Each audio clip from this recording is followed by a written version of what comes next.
remind everybody all the time is we've all had help in learning how to do anything. I didn't know how to tie my shoes without my parents. I didn't know how to dribble a basketball without my basketball coach. I didn't know how to do math, and I'm pretty freaking good at math without my math teachers. The person sitting in front of you doesn't understand and doesn't know how to get to the next place. They want it. You have to believe and understand they want it. They want it more than you want it because their life sucks. Welcome to the Alcohol Addiction Podcast. My name is Lee Davey. I'm not an alcoholic. I refuse to be anonymous. I am someone that doesn't drink alcohol. I spend every waking moment of my life helping other people do the same, like right now. And today, my guest is Dr. Adi Jaffe. But before I get to Dr. Adi Jaffe, I want to talk a little bit about the intensive. So for those of you who listen to us, you'll know that occasionally we run an intensive experience, a workshop.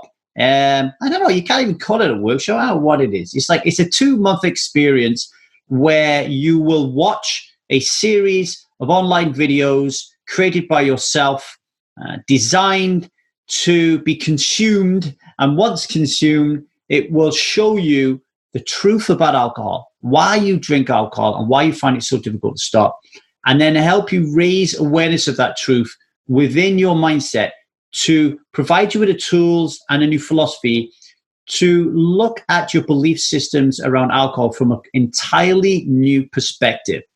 And it's this ability to look at alcohol from this new perspective which will allow you to change your beliefs from one that says alcohol is normal and pleasurable to one that says alcohol is part of a belief system called alcoholism, which is invisible, which is violent, and which is dominant.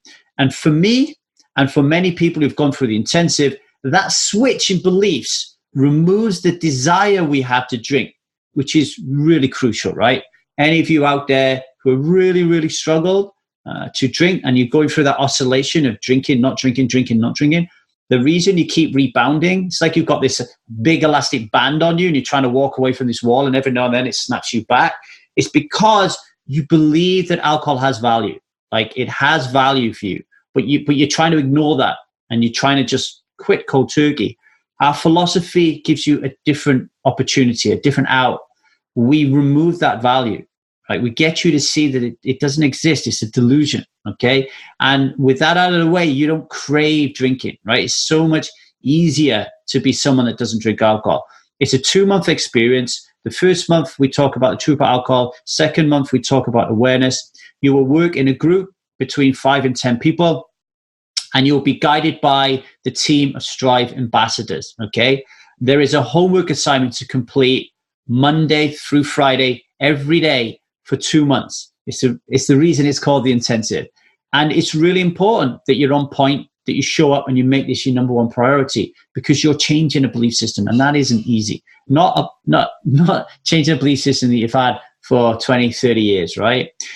If you want to take the intensive, then we want to run another one. We've got one just finishing up. It's going to finish up at the end of January. We want to run another one concurrent. We've got a couple of people that are interested in it, so we want to bolster up the numbers. If you want to get involved, now this experience used to retail at $1,000, right? £1,000. But now we give it away free for Strive members. Strive membership is £40 a month. So if you take the intensive, you'd sign up for 2 months of Strive membership, it would be £80, right? At any time you don't feel that we're providing you with value on Strive or the intensive, you can get your money back. We don't want money to be a barrier to you experiencing this, what's been called a world-class experience, right? So if you are serious about being someone that doesn't drink alcohol, then get over to www.truthaboutalcohol.co.uk, join Strive, and then send me an email, or we'll have an exchange of email as soon as you join anyway, and say that you want to be part of the intensive, and we'll get rocking and rolling with that, okay? Right, now on to our guest.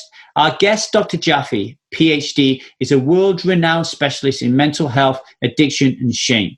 With a doctorate in psychology, he founded Ignited, a wellness startup that offers a groundbreaking online course for addiction and bad habits that is radically different than a one-size-fits-all model that fails 90% of people. He's a seasoned speaker, best known for his popular TEDx UCLA talk, and has been featured on popular media outlets such as Dr. Oz, Huffington Post, and Psychology Today. He's also got a new book out called The Abstinence Myth, And if you send me an email to thetruthaboutalcohol@gmail.com, we can get a free copy of that. You'll just have to pay shipping. Without further ado, I'm going to shut the hell up and leave you in the capable hands of Dr. Adi Jaffe. If you've got any questions for him, email me at thetruthaboutalcohol@gmail.com. Thanks for listening. Today, my guest is Adi Jaffe. How are you doing, Adi? I'm doing great. Well, I'm drinking some vitamin C water because I'm feeling a little under the weather. But other than that, life is amazing. It's funny. The other day I had a cold sore on my lip for the first time in years. Do you know when you like? Yeah. I'm someone I think could be at like operating at 30% capacity and still be going like all out, and I feel okay. But then every now and then my body will just like kick me in the ass and say, eat an orange, or say it'll show me a sign that I need to do something. And my wife's always saying, vitamin C. My thing is, I will run myself ragged just because I really love what I do. I'm passionate about it, so I don't really want to ever stop. And so my only way to deal with that, just because of the way my brain works, is I had to really create a life that doesn't allow me to get as stressed. And I don't mean doesn't allow me really, but where there's so many barriers around my time and what I can schedule and what I can't. My wife is also amazing at keeping me on that. So, because what is it? I think like over 70% of the human population carries the cold sore gene or virus. Yeah. And so I used to get them 5-6 times a year. And I get them once every 2 to 3 years now. And that's all about stress, by the way. So it's also about nutrition, but it's primarily about stress. Chronic stress, man. If I move on to doing work beyond addiction, which I'm gradually doing as well, chronic stress is my next thing. It is destroying all of us. And I guess it's even worse if, like me, you don't know aware that it exists. So, for example, when I stopped drinking in 2008, it wasn't until I stopped and I felt a new way of being that I realized, holy shit, I thought I'd achieved X, Y, and Z by operating with this kind of motherboard software and hardware. I had no idea there was an upgrade. And most people don't. No, it's. I got a question for you. So I saw your TED Talks, and you do have this wonderful enthusiasm about you, and I can see that you're really passionate about what you're doing, right? And for me, when someone turns up at Strive and they want to become someone that doesn't drink alcohol, that passion and that drive is really important for them to get through the programs, to 100%. Come out of the shadows and offer support and to get involved and to be vulnerable and to talk about the shame.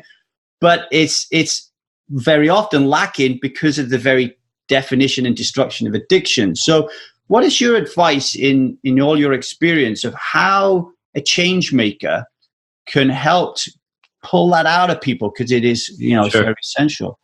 So here's the first thing, and I love this. I'm gonna have to remind myself to tell Maddie, my assistant, to pull out some of the pieces, because what we're talking about here is really important, especially for those of us who are in the helping world. I see myself as having one primary job, and that is to completely put aside my own prejudices, expectations, and beliefs about the person who's sitting in front of me and what they can achieve in their life based on what they've been through. That's my job. To do that job well, I have to have a whole bunch of tools and a bunch of training, and I have to sink in and to really try to do my best to be empathetic and present when I do the work with people. Because what I've seen happen most of the time, and I don't know how familiar you are with it, whether it's Joe Dispenza's work or Bruce Lipton or any of these kinds of people outside of myself who are much bigger at this than I am. But I've been pitching this, our beliefs run our world. And in my TED Talk that you mentioned, that's a big part, that's probably a third of my talk, is about the research that shows us that the way we look at the world dictates the kind of world we live in. Wayne Dyer had a saying, change the way you look at things and the things you look at change. And so my job when somebody sits in front of me, this just happened yesterday. I was here with a family. This kid, he's 37 years old now, but this kid, their child, has been struggling with drinking for 15 years. They've tried everything. And my entire focus with him was actually on reminding him how great of a guy he is and how powerful he is when he tunes into his strengths, instead of sitting around and making sure that he understands all the ways that he screwed up. And that's not easy for people because there's weight, right? You said, which is antithetical to everything that the addiction has kind of brought on. And you're right. It is really, really hard to tune into what makes you an amazing human when you've destroyed so many relationships, you've lied to people, they've told you you're a piece of you-know-what multiple times. The whole society, literally our entire society essentially tells you, look, you're a hopeless drug addict who's going to suffer forever. It's really hard to overcome that and connect to something else. And that's why I see it as our job to reflect that to the people we work with, to remind them, this isn't you. This is the version of you who gave up on being able to be really successful because you were scared or you had really traumatic experiences, or maybe like some of my clients have always been told they're losers, like since they were babies. You shouldn't even be here. You are a mistake. It'd be better if you were never born. When you get that message your entire life, I don't wonder why you sit around and drink all day to deal with your negative emotions. So it's hard on us, right? Like for you and for me and for other people who do help, because we have to take on that pain. Did you ever see that movie, The Green Mile? Yeah, with John Coffey.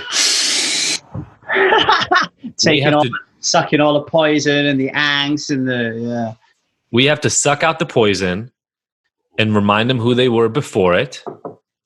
And then we have to figure out a way to deal with the pain that we feel in the process. But that's interesting you say that, because there are some, I've come across people on Strive who, self-identify as empaths. And they find that when they work in a group like Strive and they're providing that peer group support as well as helping themselves out, they find that too challenging and they sometimes leave. Whereas I think I have to work hard at empathy. I was raised by parents who grew up in the 50s and 60s in the UK, if my mother gets sexually abused, she turns around and says, well, just fucking get on with it. Yeah. Like I got to get on with it. A warm, cuddly, let's talk about our feelings kind of family. No. Yeah. It's like, what's the matter with you? What do you mean you got raped? Just fucking get on with it. Like, I got 4 kids to look after. I ain't got time to think about that. So 100%. I have to work a little bit harder at empathy. So I feel like I find it a little bit easier to do the John Coffey role. However, I do find myself sitting on the couch at the end of the night when I'm checking in with my wife, and that they're, talking a little bit too much about everybody else's life, which is something that I need to. That's a great point. So, and I don't know if this is where you want to go with this discussion. I'm okay going anywhere. I'm okay going anywhere, but I went through the same thing when I started out.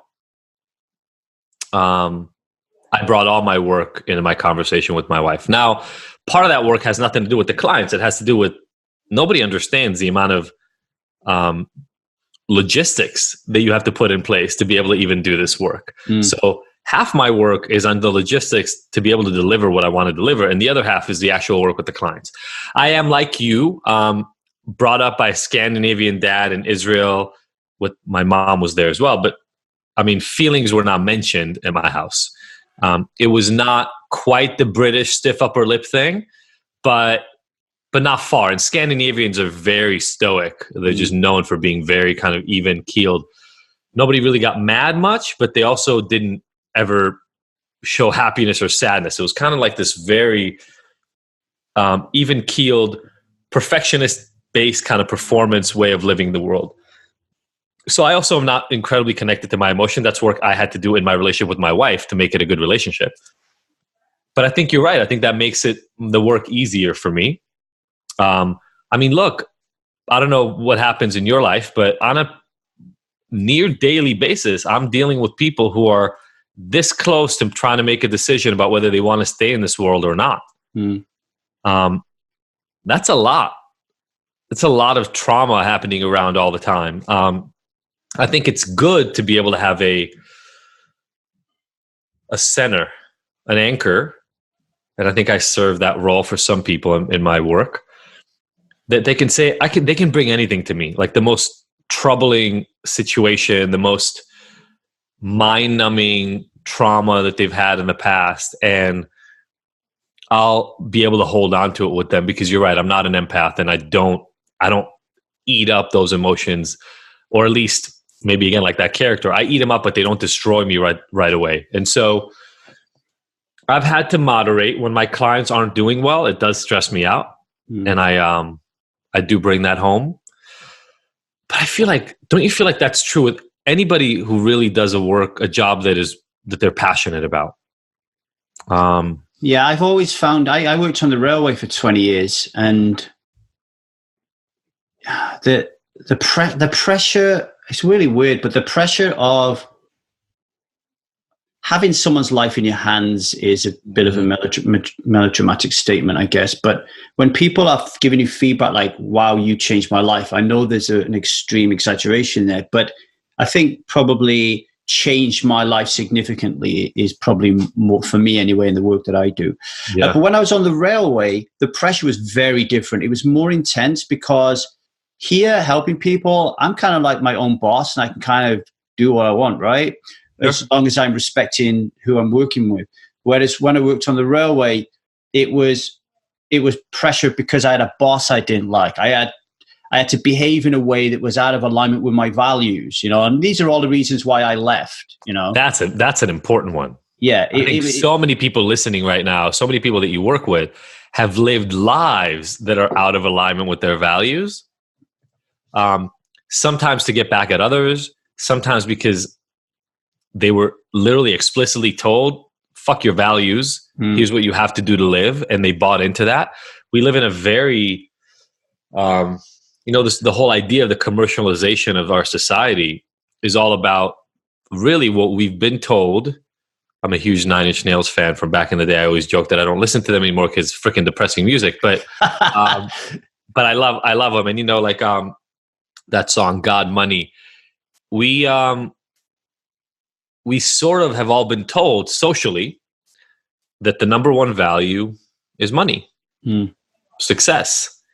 And it's a really hard thing not to buy into it, because everybody keeps doing it.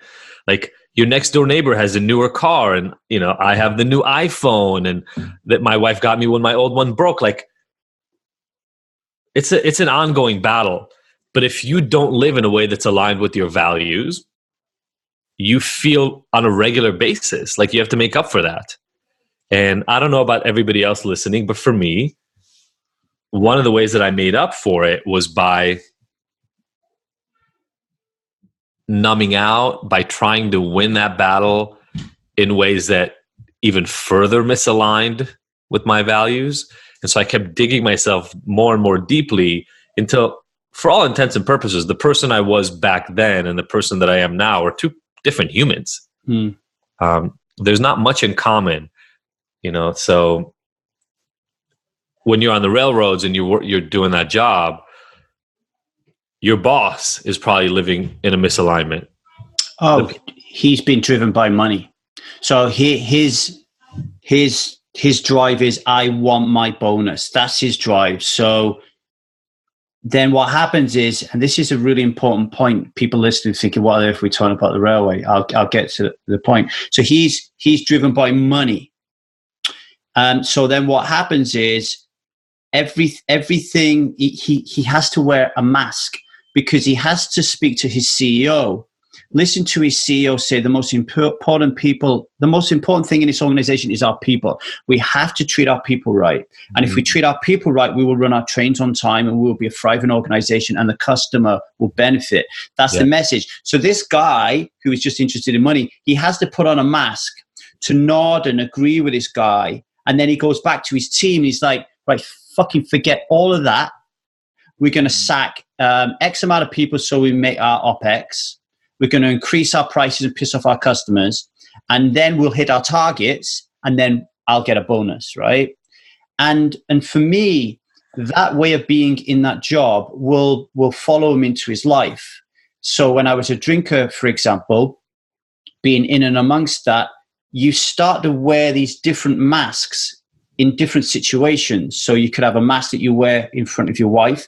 You could have a mask that you wear when you go to see your family that you don't really want to go see, but you've got to go see because the rules say you've got to see your family. And you've got a mask that you wear in work because you despise your boss, you despise the people who work for you, right? And then you lose who you are. You become that face on the side of a milk carton. And the values then becomes like an anchor, like a real secure anchor where you're floating around, like just being like pushed around by societal condition, all these rules. But suddenly someone says, hey, here's 220 values. Why don't me and you break them down to 5 that's important? And now every decision you make will make it through the lens of these values. Now, someone who's lost in that storm, they need that anchor, right, Addy? Absolutely. And not only do they need the anchor, but even given your old boss's core value of money, my question again, and it's always the question that when I sit in front of somebody is, where does that come from? How did he get led into it? What is driving that internal desire? Because I think at our core, I could be Pollyannic saying this, but I believe it. I think in our core, we all want to belong. We all want to feel like we matter. I call that my impact, joy, and connection. Those are the 3 things we want. We want to feel like we matter. We want to feel like we have a group that understands us and that we belong to. And then we want to enjoy ourselves. Like we just want to have a little fun. And, it's amazing when I give talks with people around happiness and I mention these 3 factors. Like if you don't feel like you get all 3, I think you end up describing your life as being less happy. And joy is one of those. And sometimes and I remind this to people, especially people I work with. When was the last time you like belly laughed? Like when was the last time that you had so much fun, you forgot that snot was coming out of your nose and that you looked like a crazy person from, like when you're a kid and you just don't care. We get so serious in life. We get so bogged down by all the things we have to do and all the can'ts and the musts and the shoulds, and they box us in our own head until, like your boss, you end up wearing this costume that you think everybody needs you to wear to be a good functioning member of society. Like, I don't know what's going on for that guy with his wife and his family. I don't know what's going on for him with his parents, but I guarantee if we sit down, he's not happy living that life. And so if he doesn't have a drinking problem or a drug problem, he's probably never going to come see me. But when people come to see me, I remind them, don't buy into, and I like what you said in the beginning, Lee, don't buy into this bullshit that you're a different kind of human who is just biologically predisposed to be an addict. You're suffering inside. And maybe you don't feel like you have the wherewithal or you have the right, or maybe you don't, I'll say it like, maybe you don't have the balls, man or woman, to tell us what you're really struggling with because it feels too scary, because you think if they really know what's going on in my head, then they'll leave me, right? And I'll lose the connection and I won't be able to have impact. I matter because people believe this mask that I'm wearing, this costume I have on. But what I learned is that message is the exact flip of reality. The idea that you have to live a life that aligns with what everybody else has told you will make you happy is the exact opposite. What you kind of actually have to do is you have to start being honest with yourself about your intuitive sense of where you want to go. And you have to stop believing that you have to lie to other people for it. A couple of my clients are British. I don't know if they'll listen to this podcast, but maybe I'll direct them to it because this is an important message for them and for a lot of other people who grew up in that kind of environment. Your parents did what they had to do to deal with the situations they had growing up. Let's be honest about it, right? If you grew up around World War II and your country's being bombed and you're this close to having the Third Reich take over your country, you don't have time for self-reflection on what do I really want out of life, and am I in the kind of relationship that'll make me happy, or hey, a soldier raped me on the field. Like it's up to survival. You know Maslow's hierarchy of needs, right? Yeah. If physical safety and basic security is at risk, nothing else matters. So for that time, if you grew up under that risk, I have Holocaust survival family, right? They're right. For that environment, how you feel about what's going on is much less important than will you survive what's going on. But we don't live in that place. We just don't. Right now, as it is right now, we don't live in that place. And so if you follow kind of the Maslow's hierarchy of needs pyramid, if your safety and your basic needs are taken care of, your body, your mind is naturally, the proclivity is to go into the next level, which means we have to have tools that our parents were not able to give us. And that's why the work you do, that's why these conversations are so important.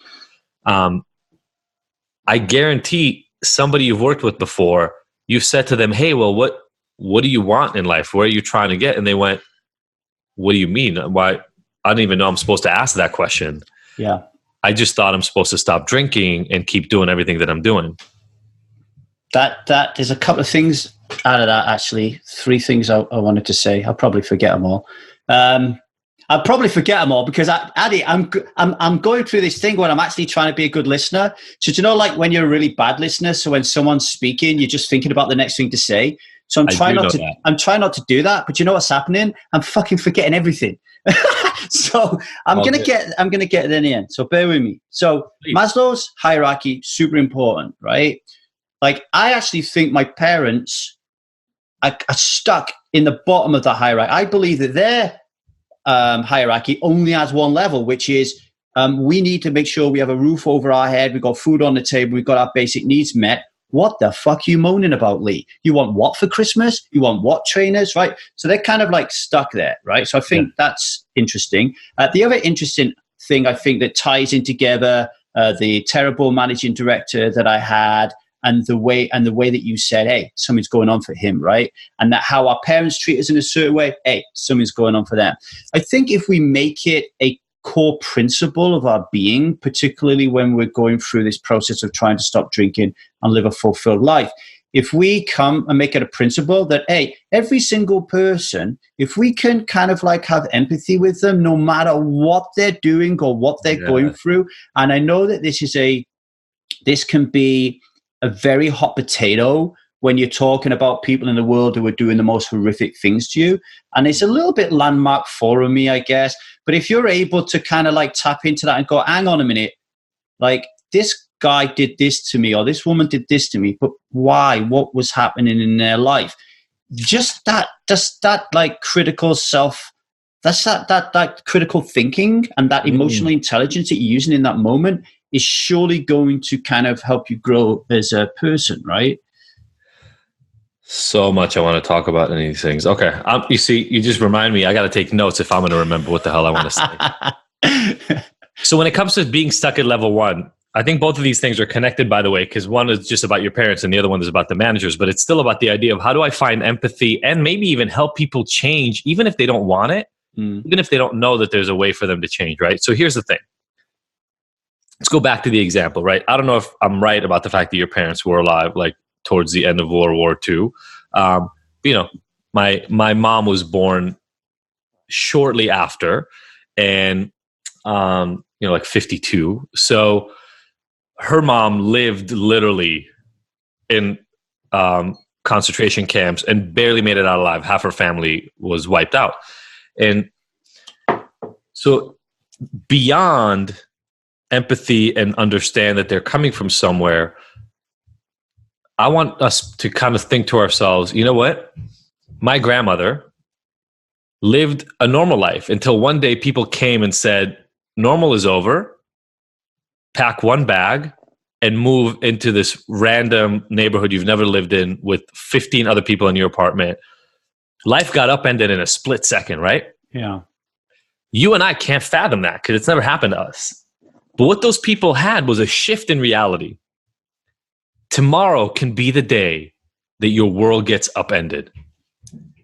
And from that standpoint, you never know if tomorrow is another one of those days where your world gets upended. So your parents being stuck at level 1 is almost like a reaction to the time for them. They knew that something could happen, and now they never can unlearn that. Does that make sense? So if we start with that kind of core understanding, the reason we want to have empathy for others is because it's almost like a guarantee. I make this for the parents that I work with when they have loved ones who I'm doing work with. And I say, look, I will guarantee one thing. If we walk you through their version of the story, your son's, your daughter's, your husband's version of the story, you will understand exactly why they do what they do right now.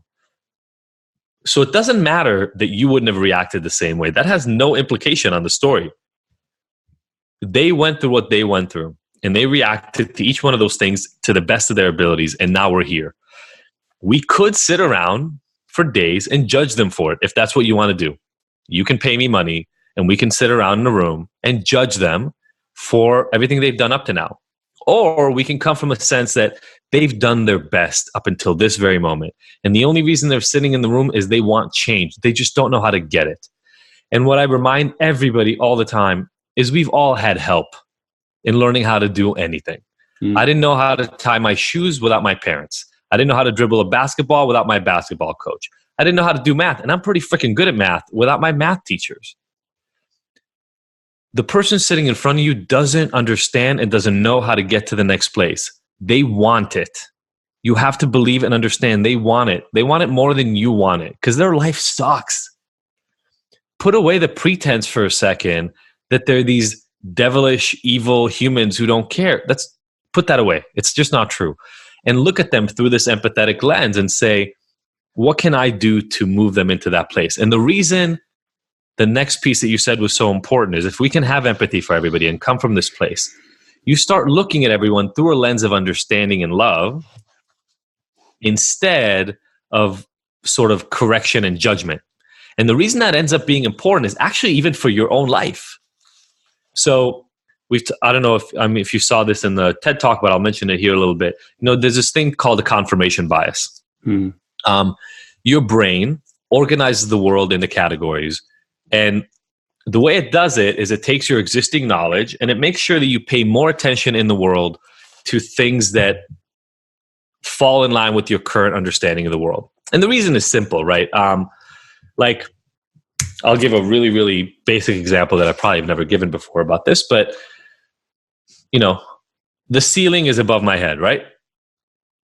Things go down because of gravity. That is my current understanding of the world that we live in. Well, let's say I wake up and I ended up laying down in a way where my head is kind of tilted backwards, and I wake up and the ceiling is actually down and the floor is up because my head is twisted, right? My brain will switch it and go, hey, your head is upside down, move your head. Why? Because the ceiling is not down, the ceiling is up. You flipped. Make sense? And we have a lot of other senses in our bodies to tell us this.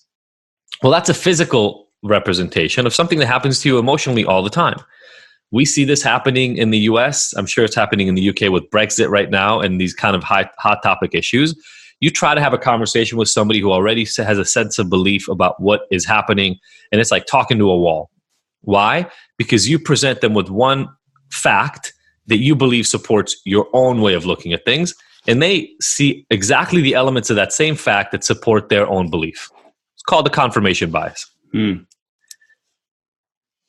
When you look at somebody who struggles with alcohol and you see them as an alcoholic, when you see somebody who struggles with drugs and you see them as a drug addict, all the other beliefs that you have about what alcoholics and drug addicts are and what they can and can't do and what they will amount to and what their behavior means, transmit to that person the moment you talk. And every action that they engage in, you now see as confirming your old beliefs about them.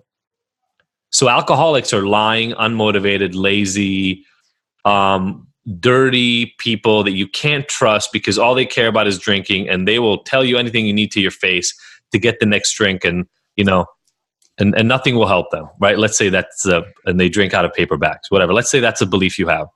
Without thinking about it, when you say to somebody, hey, look, you're an alcoholic, but I want to help you, what you're really saying to them is, look, you're a lazy, lying piece of shit that is unmotivated and will never tell me the truth, but I want to help you. And it just doesn't work. And so your brain will keep seeing every action they create as another sign that they're unmotivated, that they're lazy, that they're liars. And if we shift that to empathy and you go, look, you're obviously struggling. I believe that you're an incredibly great human who's done everything they could up until this moment to perform at their best, but things just didn't work out the way you wanted them to. But you're here right now because you want to create change, and I'm here to help you do that.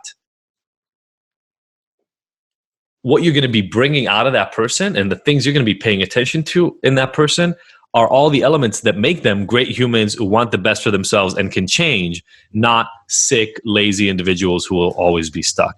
And if we don't understand this about the world that we live in, people like your parents keep being scared that the roof is going to cave in and that another military is going to come and ruin their lives, not because it's happening right now, but because they took on a belief decades ago that it could happen at any moment, and they're living their life through that lens. Yeah, there's so much that I want to talk about in that I think will really help people. The first time I ever heard of the word confirmation bias actually was when I worked on the railway. Obviously, when you're driving a freight train, you don't want your train driver to go through a red signal.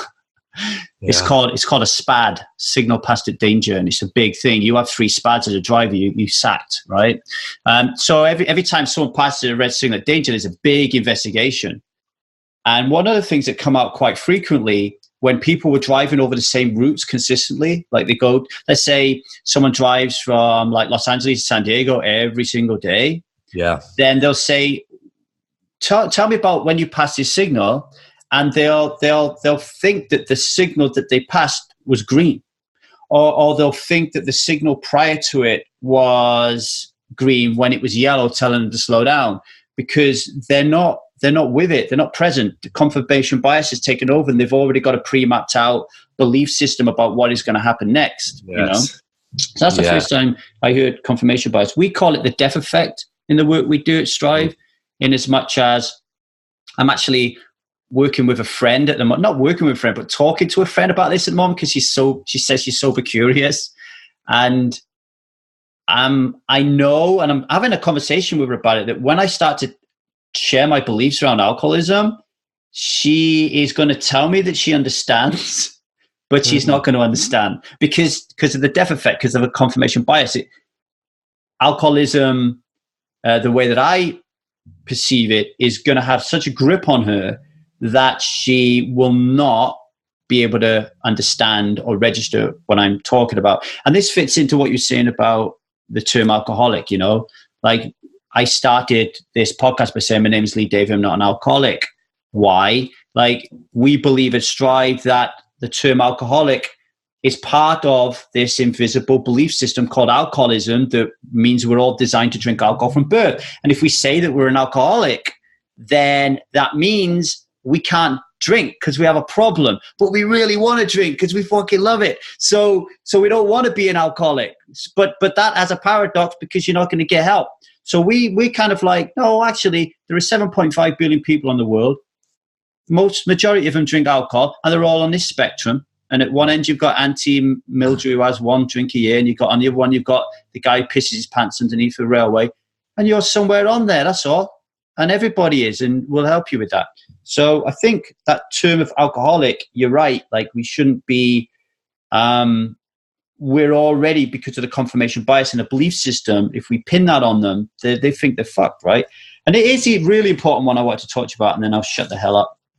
This shift in reality, okay? Mm-hmm. You said we haven't had that. Well, we haven't had that World War II shift in reality, right? We haven't had that. A lot of us anyway in the Western world haven't had that we're at war shift in reality. Sure. But I had a shift in reality when my wife left me after 20 years, right? And I stopped drinking around the same time, and I lost everybody. Like, my son went to live with my mom, with his mom.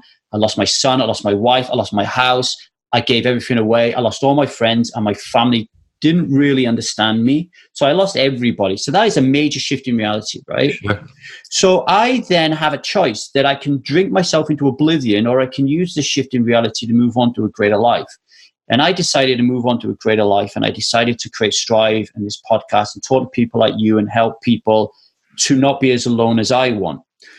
But in making that shift and doing that work, I come across two types of people. The types of people that come along and say, I want you to help me stop drinking alcohol, Lee. And I'm like, okay, right. Well, one of the ways we're going to do this is we need to get you into a more fulfilled life, because like at the heart of everything that's going on here, we're finding at Strive that your life's unfulfilled. Yeah. And then the person says, what does that mean? Well, you know, your husband's not even seeing you. You're invisible. We need to kind of do some work on that. You hate your job and you're managing director. We need to do something about that. Fuck that. I just want to stop drinking alcohol. Yeah. And then you get someone else who comes to you and says, I want to stop drinking alcohol. And you help them. And they're like, okay, help me build a rocket. I want to go to Mars. Now, the reason this is important, and I want your opinion on it, is for change makers, they can't spend time with everybody. Addy Jaffe right now has an hour and he's deciding to spend it with me to talk to you folks. And then if he works personally one-on-one with someone else in the next hour, he can only see one person unless he does a group session. Now, if you've got someone who wants to stop drinking and they want to build a rocket and go to Mars, and you've got someone who wants to stop drinking, but they want to remain the status quo in place in every other area of life, which I think is a mistake, because it is likelier, given your math background, that they will revert back to drinking alcohol because those areas are making them unfulfilled. Or do something else to deal with it, right? Right. Yeah, some other kind of numbing agent to replace drinking. Then the change agent, who has become your mentor, he has a decision to make about if he's going to spend time with you or not. And I want people to know that, because I think there needs to be some site. They need to be aware of that. So at least their awareness of it, they can say, oh, okay, do I really want the status quo? I mean, what's your thoughts on that? I love it. So, I mean, one of the things you're talking about right now is the problem of scalability for me. So I ran a rehab before I started Ignited. It was 2010 when I started seeing clients, 2009 actually, when I started seeing clients in a group setting in a treatment center. Then I opened up my own treatment center in 2013. That ran till about 2017. And over about 5 years in that treatment center, we ended up having something around 200, 250 clients, which was nice, but again, not incredibly scalable.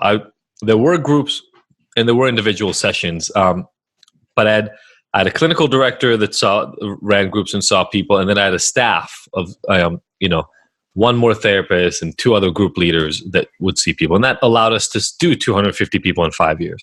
When that ended, I said, I love helping people, but I don't want to help 50 more people this year. I want to help 500 more people this year, or 1,000 people. My goal by the time I'm dead is I want to help 1 million people. I want to know that I helped 1 million people beat their addiction. How do I do that? And that really made me have to sit down and realize, where's the low-hanging fruit? Where are the things that everybody can benefit from? And how do we transmit those to them? And then what is the next layer up?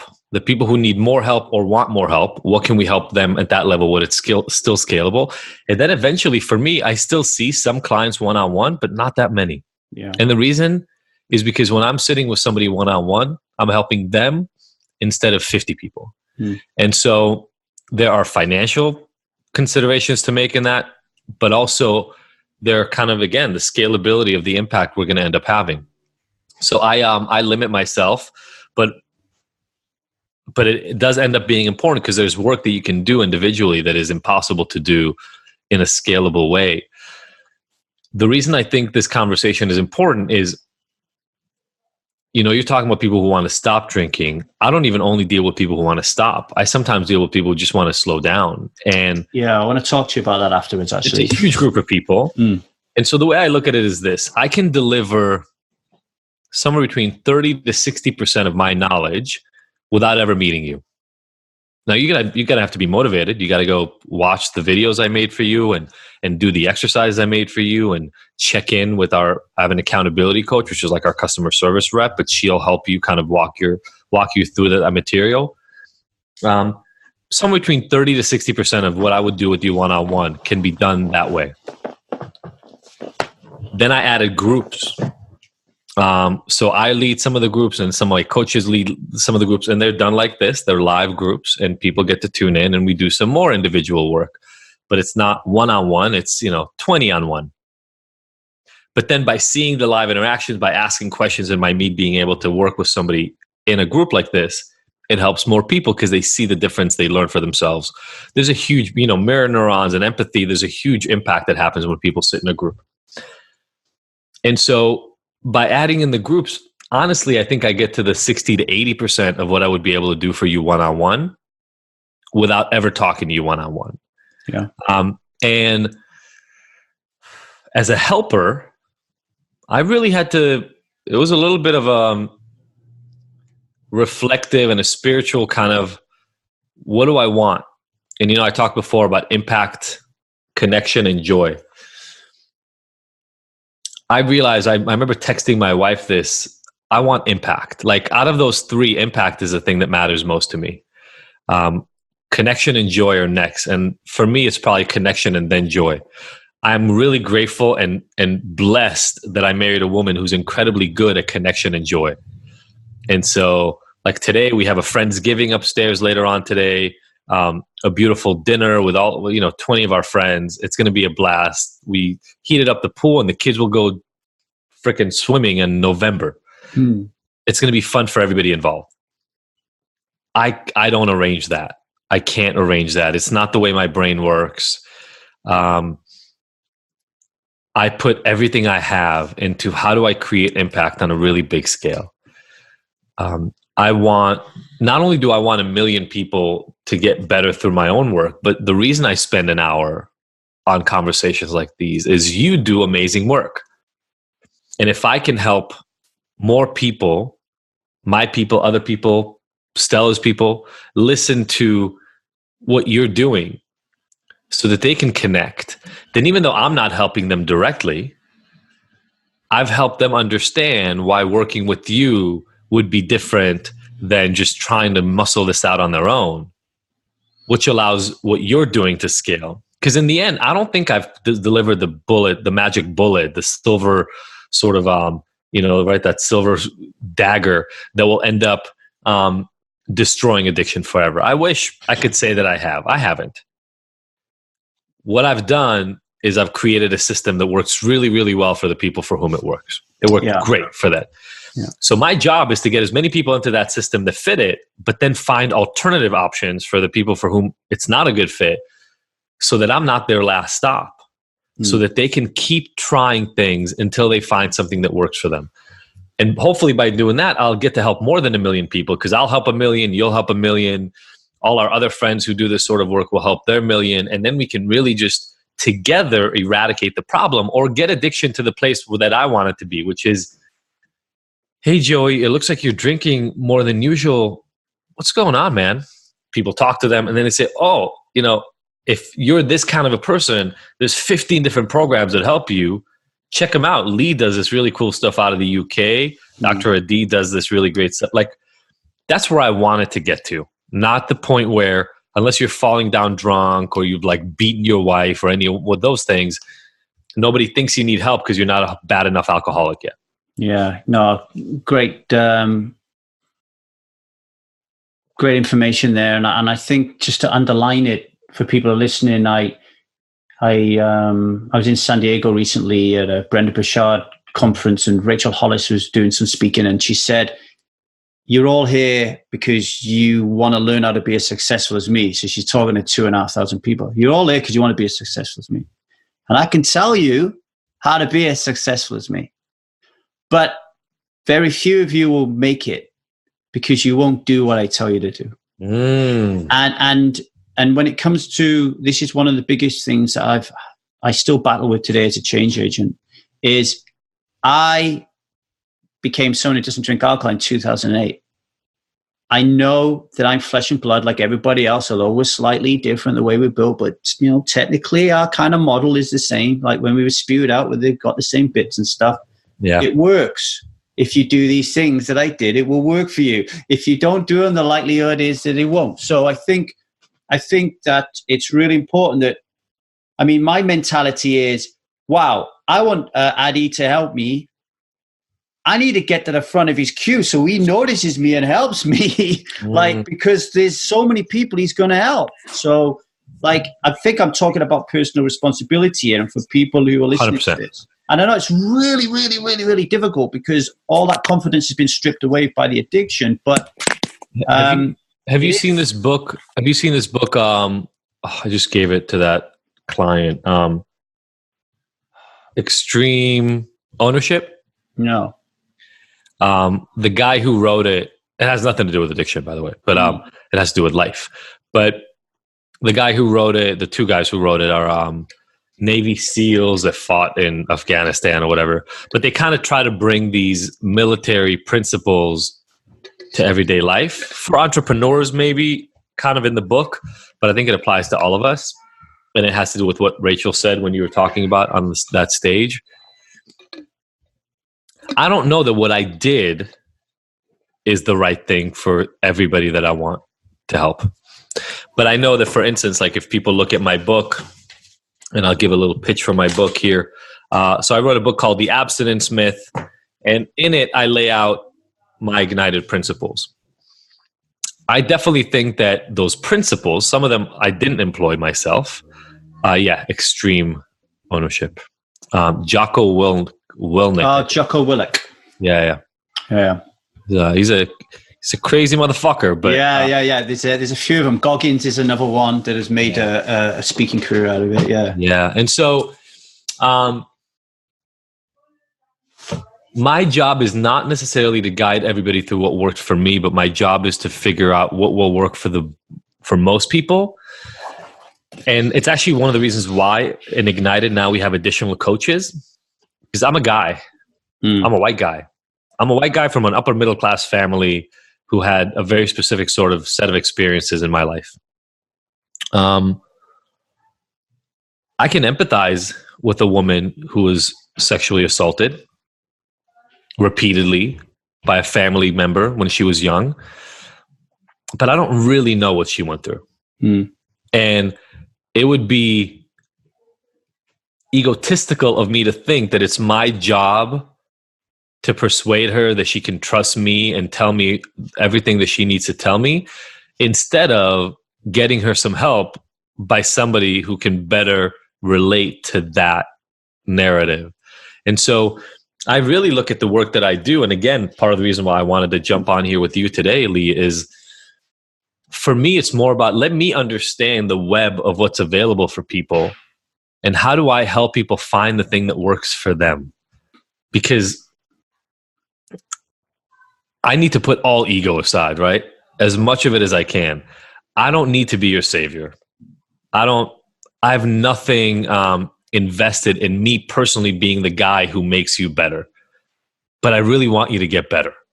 Yeah. And if that's true, what can I do? Like, what else can I do to help? And, you know, you talked about Rachel, you talked about these people, you talked about Brendan. The work ethic, the constant striving to find out another new thing that will make what they do better. I think that's the common denominator in a lot of these people that we look up to who are doing change agent work, as you called it. Stop being so married to being right and start really doing the work that you need to do, that I need to do to get better at what you're trying to help people with. Yeah. I think the coaches is really important. We've just added 3 coaches: a thanatologist who deals with grief, shame expert, cognitive behavioral therapist, and we're in the shop window for a relationship coach, and we're going to keep going and going and going. So that's great. In order to scale it up and have more personalized help. Let's talk a little bit about the abstinence myth then, because at Strive we have a belief system that in order for you to be somebody who doesn't drink alcohol, you have to stop drinking alcohol. And the reason behind that is our philosophy teaches you to change your belief system around alcoholism. Sure. So to believe that alcohol has no value. So if alcohol has no value, why would you drink it? Right? Because we only do something if it has value to us. So when people say to me, for example, if I come to Strive or True About Alcohol, will I be able to moderately drink? My answer is always, well, if we do our job right, you won't want to. So can you talk a little bit about the abstinence myth? Because I can tell you, every single striver who comes to me, none of them want to stop drinking. They might tell me they do, but they don't. They all want to moderate. They want to just drink a little bit every now and then, but they don't want to fuck it up, you know? So tell me a little bit about your work around that. Yeah, absolutely. So, and I have like 10, 15 minutes or so. So I'll summarize quickly and maybe we can get to a couple of questions. That'd be great.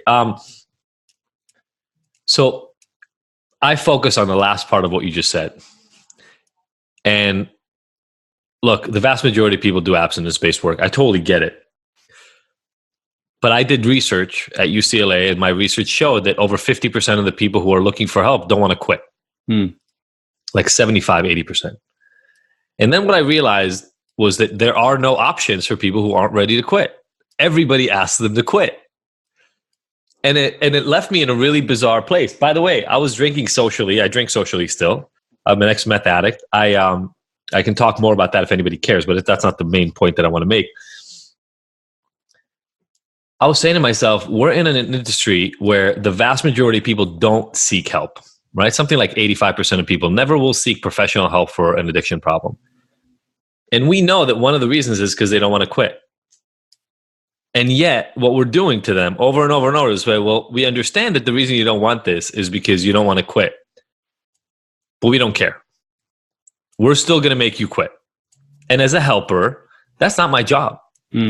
My job is to ask a much easier question. Do you want help? And if the answer to do you want help is yes, then my job is to offer help. Now, I get that not everybody feels that way. Even some of my friends who are in the industry, we get into a little headbutting about it sometimes because some people will pay lip service to the moderate thing. I actually really like your answer. If I do my job, then the people that I work with won't want to drink.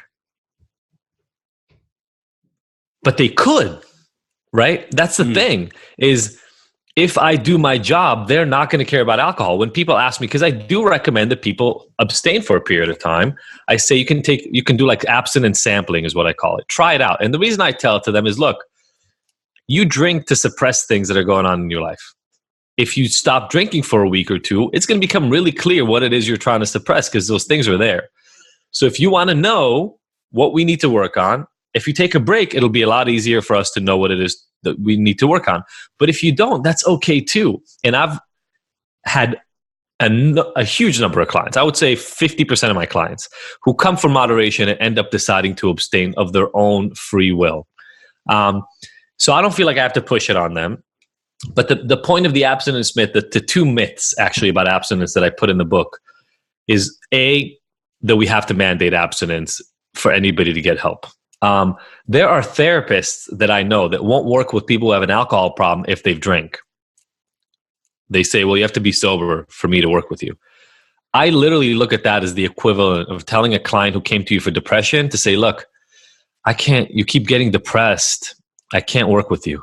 You came to me because you wanted to not be depressed anymore. And we're working like once a week. I've seen you for 3 years and you just keep getting depressed.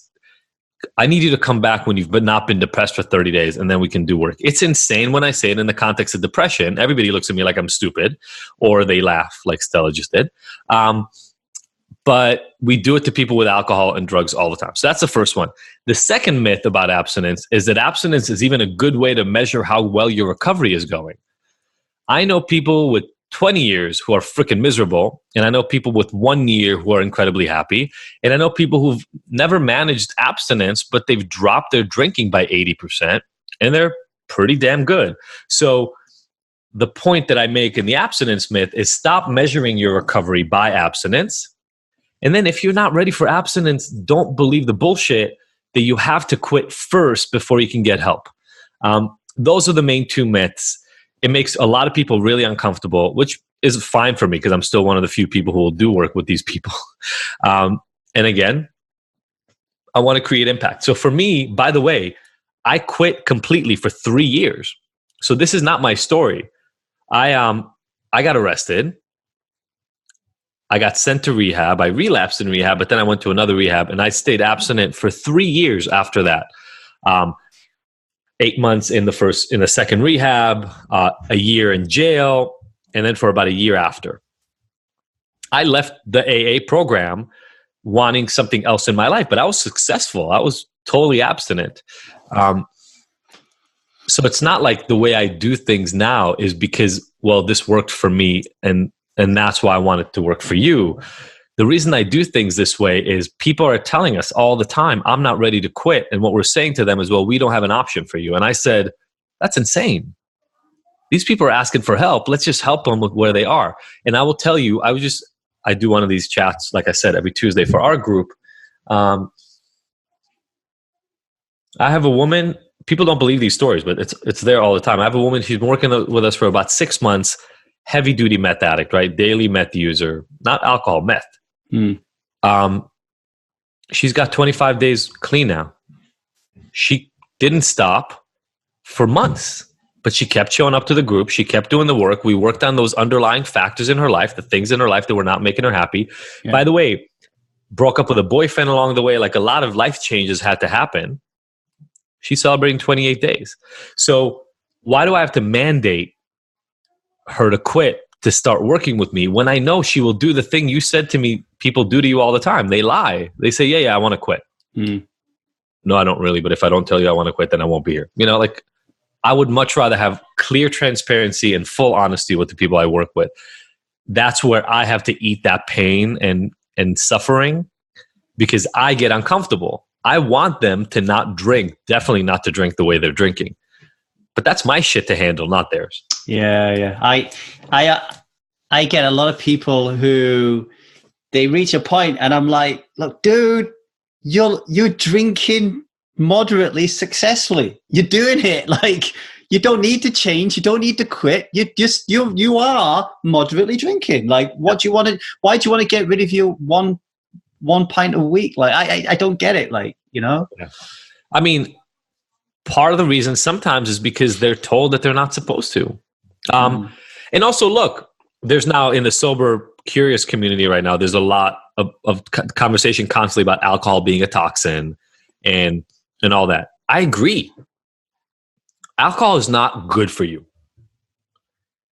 It does numb you out a little bit and it does reduce your anxiety and it makes you kind of feel different than you do right now. But like, I mean, sunlight is not really that great for you. You know, there are a lot of things that I do that have some inherent risk, and I do them knowing the inherent risk. So yesterday I went to a dinner. I drink, but I went to a dinner with my wife. I'm not feeling that great. I didn't drink. Today we're having a bunch of people over. I don't know if I'll drink or not. If I drink, I might toast to all the people or whatever, but I'm definitely not going to drink a bunch because I'm not feeling well. So you said it really well. And I think this is the message I want to give everybody is if you do what you said, Lee, if you help people like their life, then alcohol is just not going to matter much. No.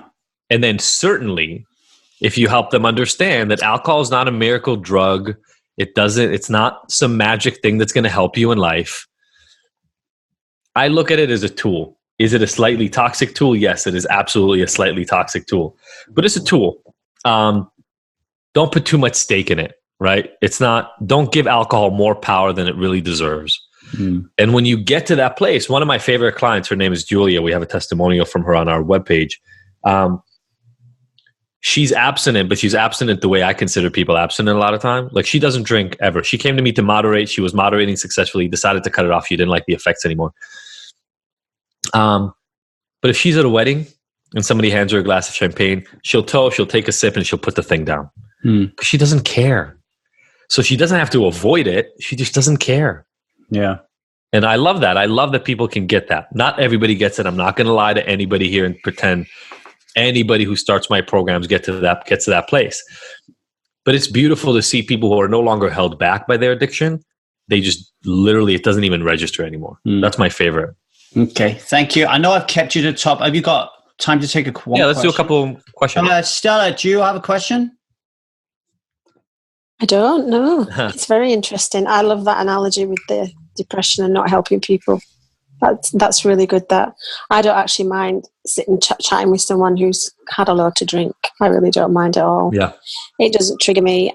It doesn't do anything to me in general. I just want to be a pair of ears. That's it. You can't send them away. I would want to do someone that I'd want them to do with me if I was there. Yeah. To do that mirroring thing, you know. So if I was in that situation, I would want them to be a good pair of ears for me. It was lovely that. Thank you. Yeah. Yeah, of course. Thank you for saying that. I think so often, you don't seem to do this, Lee, but so often in our industry, there's this thing of like, you know, we gotta take them down a notch. We gotta show them some humility. We gotta really get them to understand how terrible things have gotten. And my thing is, oh, trust me, they understand how terrible things have gotten. They hate their life right now. There's nothing that I need to do to add to that weight. You know, it's sad. It's sad to me that, I mean, I got on Facebook today, one of my old friends who's still struggling with meth, his sister reached out, and there's so much baggage, right? I mean, when somebody struggled for 10, 15, 20 years, there's been so much destruction in their relationships. And so it's so easy to write the person off. And I get it. I deal with the same thing when it comes to my own family. I get it. It's just the odds of that actually helping them are so minuscule. Yeah. That I don't want to do it in my professional work. Dr. Addy, thank you very much for joining us. Really appreciate it. I could have just kept going on and on and on, maybe get you back at another time to talk more. Love it.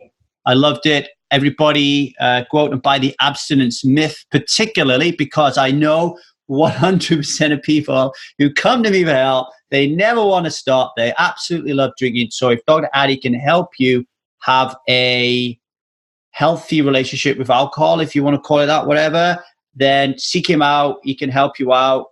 He does some wonderful work, okay? And I just want to say, thank you very much for dealing with a market which is huge. You know, like you say, there are. It's like veganism, right? There are more people who want to play around with maybe having a meatless Monday than they do want to go full on vegan. So there's a massive pool of people there. Thank you for paying attention to them. I really appreciate it. Absolutely. And Susie, thank you for that comment there. Thank you for being honest. That's always, to me, the most important thing. And, you know, as Lee kind of pointed out, I understand where you're at right now. If there's anything that we can do to help, let us know. Yeah, definitely. Thank you so much. We're there on the WhatsApp group, Susie, if you want to talk to us, either text or voice or whatever. So thank you. Take care, everybody. Have a good one. Bye. Okay, that was Dr. Addy Jaffe. Do you know what? I want to apologize.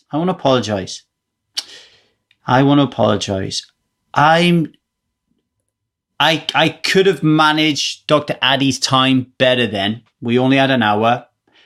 Sometimes I forget that, and I'm not as structured as I should be. So I apologize as your host for that. And the reason I apologize is when you write a book called The Abstinence Myth, and so many people want to moderate instead of abstaining, then maybe that is the topic of conversation that we should have talked about. And I knew that coming in. My first question to him on my notes is how to quit addiction to alcohol without abstaining. I knew how important it was. It's just sometimes I get so carried away with the flow, the organic flow of the conversation, that I don't leave enough time for the important bit. I will learn from that. Please send me an email at truthaboutalcohol@gmail.com. if you feel that you want me to try to get Dr. Addy back on to talk more in depth about abstaining. Maybe I can talk to him to get to do something for Strive members or something, but let me know, give me your feedback. But I do want to spend a couple of minutes talking about this issue because I think it is really important. Now, Dr. Adi said that in his research, he discovered that there are larger swathes of people who want to moderate. He didn't use the word moderate, but basically he was saying there are more people out there who don't want to quit than people who want to quit. They want help. So let's just focus on alcohol a minute. So they want help with their alcohol issues, but they don't want to quit drinking alcohol. So there's a greater pool of people out there in that position. And Dr. Adi said that he felt that that was an underserved market. My research indicates something different. So I agree with him that the biggest market out there are people who don't want to quit. In this case, we'll say we're going to focus on alcohol. So the vast majority of people in the world who want to effect a change, they don't want to quit. They want to just slow down, or they don't want their drinking to affect their life in a negative way they're currently doing. So I agree with Dr. Adi on that. What I don't agree is that it's an underserved market. Because if you look what people are doing out there in the world right now, and you think about groups like Hello Sunday Morning and what Annie's doing over this Naked Mind and 1 Year No Beer, is just like three monsters that just jumped to life. I don't think either of them are pushing abstinence. Like, I think all of them are pushing a way of having a more successful relationship or a more positive relationship with alcohol than they're currently having at the moment, you know? So I actually feel that people who deal with pure abstention outside the monster that is Alcoholics Anonymous, and probably this skews kind of like the view on this, I think that the work we do at Strive and the Truth About Alcohol is in the minority, not in the majority. And that's why we at Strive are a small, intimate group, because people don't want to quit alcohol. It's why Alan Carr wrote on the front cover of his book, The Easy Way to Control Alcohol. His publishers knew if he used the word quit, he wouldn't have shifted a copy. I think Annie Grace in This Naked Mind, the subtitle as the word control doesn't have quit.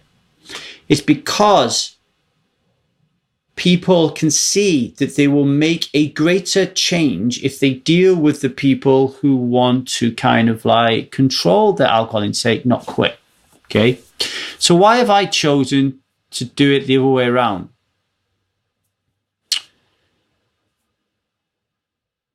It's because of the method that I use to help people stop drinking. Well, let me put that a different way. It's the method I use to help people begin to live a more fulfilled life. So I believe that the reason we all drink alcohol at a foundational level is because there is a belief system that exists in the world that is invisible, that dictates that drinking alcohol is normal and pleasurable. And because it is normal and pleasurable, as we grow up into our teenage years, that programming that it is normal and pleasurable, that is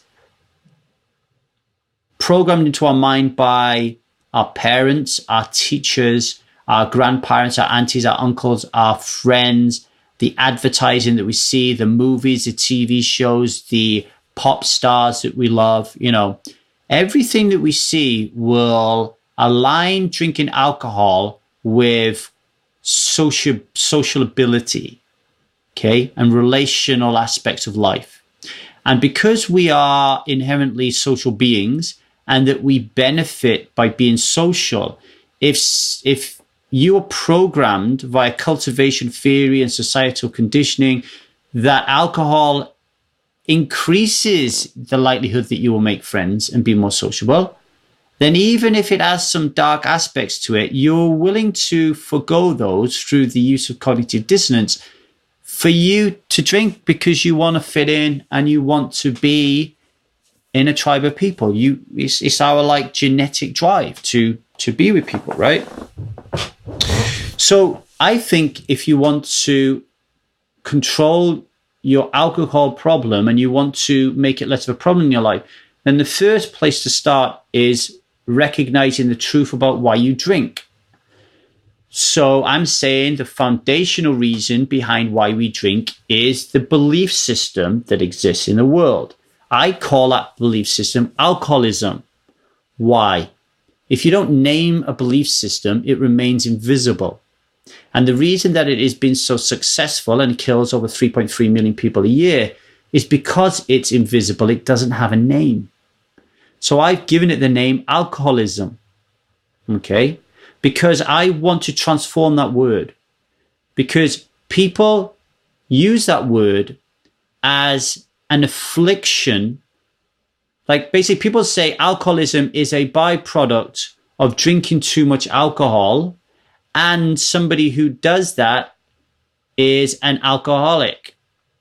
And that sentence, the uses of the word alcoholism and alcoholic in society is partly to blame and the fuel that ignites this invisible, violent, and dominant belief system, which is alcoholism. It's dominant because if you look around you, more people drink than don't. 52% of people have tried alcohol who were asked by the World Health Organization in 2014. And it's violent. Well, you know why it's violent. You go down your city center at night, you'll see the violence. You go to accident emergency ward in your hospitals at the weekend. You want to know why there are bouncers, security guards on the door of every pub and club that you go to on a Saturday night. And it kills 3.3 million people a year, which is more than war, murder, and terrorism combined, right? So the foundational piece there is alcoholism is an invisible, violent, dominant belief system that allows us to believe that alcohol is normal and pleasurable.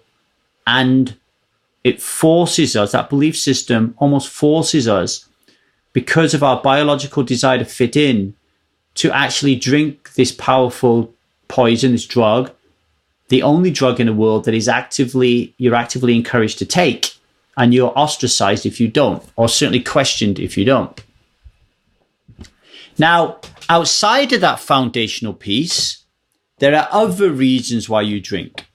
But without that foundational piece, it is unlikely that you would be drinking, right? So it's less unlikely that you would take heroin as opposed to alcohol, because of the way that the belief system around heroin and meth and cocaine is very different to the belief system that we have around alcohol. The belief system around weed, okay, is changing before your very eyes. It used to be a very bad thing to smoke weed. Now it's becoming a very positive thing. It used to be a very bad thing to take LSD and to microdose and to take mushrooms and psilocybin and ayahuasca. Now it's becoming an acceptable growth thing to do. Can you see how these changes in paradigms work in order to allow us to align with the biological drive to fit in? If you say it's okay for me to take ecstasy because it'll turn me into a lover and not a fighter, I can take ecstasy. If you tell me that it's okay to take psilocybin and do ayahuasca because I'm going to like evolve and have an out of body experience, which is going to enhance me as a human being, and you're saying that we can do that, I'm going to do that. If you're saying it's okay for me to smoke that spliff that you've just passed me to party because it's legal and people are doing it, and it ain't going to get you violent, it's going to get you chilled out and you're going to like be more sociable and happy and have the more belly laughs, I'm going to do that. It's the belief systems around what we are allowed and not allowed to do. And I'm saying that belief system around drinking alcohol at the moment, the way it exists in the world, even with all the good work that people are doing on the internet about trying to tell you about the dangers of alcohol, it is still a very powerful and oppressive belief system to drink alcohol. I say it's oppressive because I have so many people at Strive that can't even tell their friends that they don't want to drink because they are afraid of being ostracized by the community or being shamed, ridiculed, or judged. That is oppression, in my opinion. Okay. These other reasons why you drink, outside of that foundational reason I'm talking about, may be things like I love the taste of it. I was sexually abused when I was younger, and drinking alcohol helps me deal with the trauma. My husband doesn't see me in my life, and I feel so alone. And the voices that come up that tell me that I'm worthless, the only way that I can silence them is through drinking. I cannot dance when I go to a party on a Saturday night because I feel so socially inept and that everybody's looking at me that I need a drink. So those are a vast array, and there'd be massive other reasons outside of that foundational piece why we drink. Now, I haven't read The Abstinence Myth. I will. And I might be doing Dr. Adi a disservice here by actually assuming what is going on. But I'm going to give you an opinion of it nonetheless. I think that if somebody works with someone who's got a problem with alcohol, everybody who has a problem with alcohol is not the problem. It's never the problem. Okay? You're drinking alcohol because it provides value. And then you ask why? Why is that value valuable? What is it doing to us? So in the case of, I got sexual abuse when I was younger, and I cannot deal with that trauma. I cannot face that. And I drink to kind of hide those memories. I drink to drown out those voices. I drink to have sex with somebody because the thought of somebody touching me triggers that trauma. If that is the reason you drink, and you keep doing root cause analysis to understand why you're drinking, you get to a place that you drink because you feel worthless or somewhere around that kind of area connected to this incident. And then you can work with change agents to get you to see that that person who hurt you when you were younger can no longer hurt you anymore. And that what is hurting you is the thoughts that you're generating around the incident, which is creating the feelings that you're now getting that are now leading you to drink. Now, if you can work with some amazing change agents like Adi Jaffe, okay, or some of our Strive coaches who deal with like trauma or whatever issue you have, and they allow you to live comfortably, free of the pain and suffering of that issue, then you are less likely to drink alcohol. If the primary reason you were drinking alcohol was because of that pain. If that pain is no longer there, you're not going to want to drink alcohol, right? Now, maybe if that is the case, then when you go to the pub on a Saturday night with your friends, you might be able to have 3 or 4 pints of alcohol without slipping back into that modus operandi of, I'm just going to drink and it's going to be really bad. I'm going to have hangover, etc., etc., etc.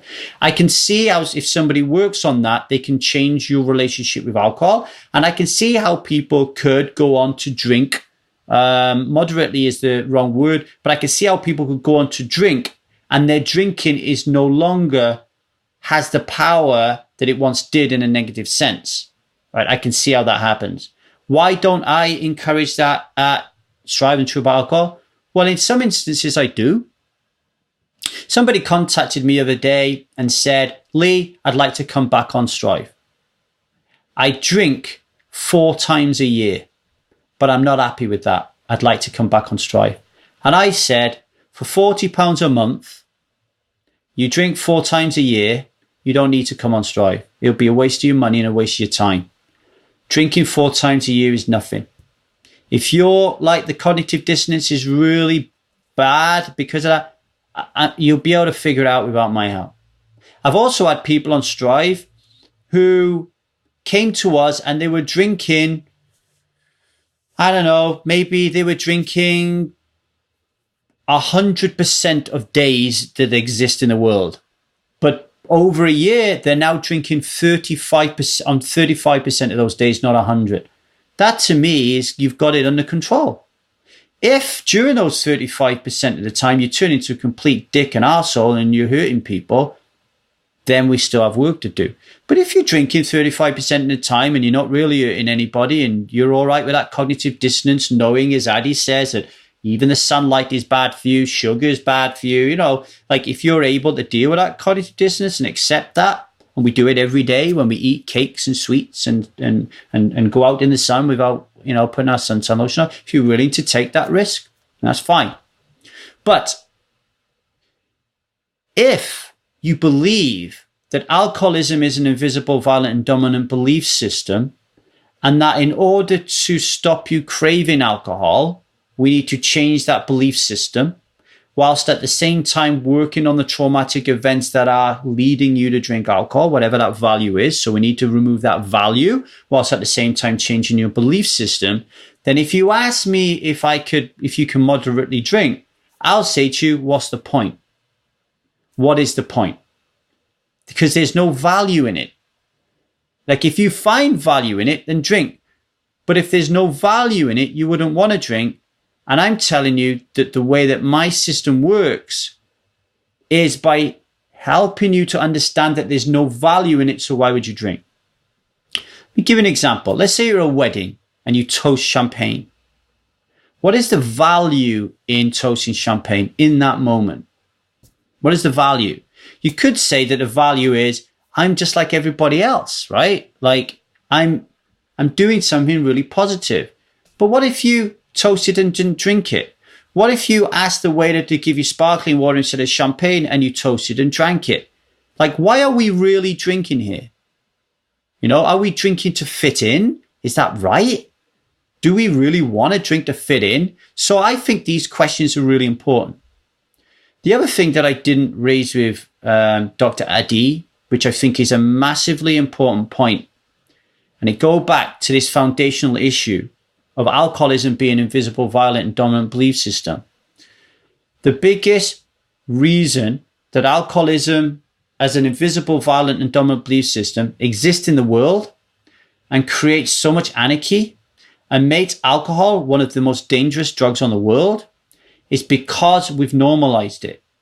We've normalized drinking poison. Like Dr. Adi said, I know it's no good for me, he said, but I also know the sun is no good for me. So I'm taking that calculated risk about how much I drink or not. I'm having a healthier relationship with it. I had a couple of coffees yesterday. Is coffee good for me? No, but I'm okay with that, right? However, when it comes to drinking alcohol, the very reason that we think that alcohol is normal and pleasurable is because the framework around the belief system is built on moderation. It's built on moderation. So I argue that those who moderately drink are actually creating the belief system of alcoholism, this oppressive belief system, that exists in the first place. Your children will grow up to know there's a dark side to alcohol, but they will witness you moderately drinking it and having fun, and it will reinforce in their brain, aligned with the biological drive and desire to fit in, that I must drink this stuff, that it is okay. My mum drinks it, my dad drinks it, my sister drinks it, my brother drinks it, my auntie drinks it. They even asked me to leave Santa Claus a little drink on Christmas Eve. When I go to church, we talk about Jesus Christ and wine. Like, it's acceptable. I give my teacher a bottle of wine at end of term. Like, all these little behaviors that we have in terms of normalizing drinking alcohol, and alcohol kills 3.3 million people a year. I don't know how many people caffeine kills a year. And don't get me wrong, the normalization of caffeine is a real issue. It is a real issue, but it's not the same issue as alcohol. People who are drinking caffeine are not raping and battering people or like self-deprecating in the way that alcohol is, for example. So for me, I really believe in the power of this, of seeing this belief system for what it is. And part of the fuel that fuels alcoholism as an invisible, violent, dominant belief system is moderating. So I know this is super controversial, and it is something that if I spoke to Adi about this, or Hello Sunday Morning, or anyone else who helps people to moderate, I would be a bit of a stick in the mud. It would be difficult to shift me. I'd be a little bit dogmatic around the fact that that is helping people, is helping fuel the belief system that destroys so many people's lives. And it is paradoxical because I'm looking at the bigger picture of alcoholism, whereas Dr. Addy might have just saved someone's life because they were going to kill themselves because they were drinking so much, and now they're only having a toast to champagne once in a blue moon. He's irrevocably changed that person's life for the good. I though think that on the greater scheme of things, that is causing more harm in the world. Maybe that's the effective altruist in me. I know those views are controversial. I know it's one of the reasons why we're such a small, intimate group.